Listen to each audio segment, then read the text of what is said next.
สวัสดีครับพ่อแม่พี่น้องวันนี้ผมจะพามาเบิ่งพายุฝนสงสัยจะเป็นหัวสุดท้ายพี่น้องตกแห้งๆครับผม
ท้องฟ้ามืดตึ๊บเลยพี่น้องเอ้ย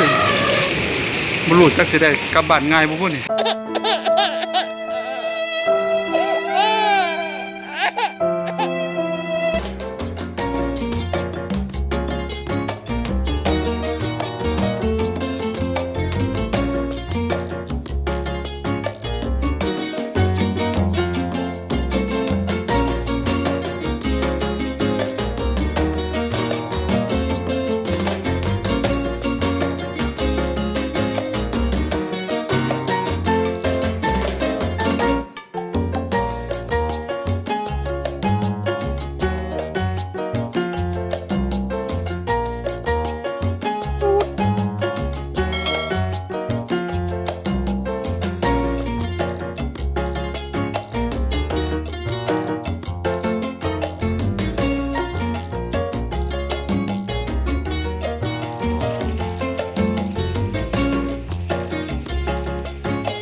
ลมแห้ง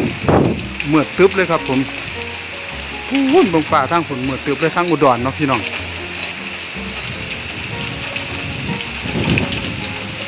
เมืองลมมากเมื่อกี้นี่ต้นไม้ต้นหญ้าลมมดเลยเป็นลาวเลยพี่น้อง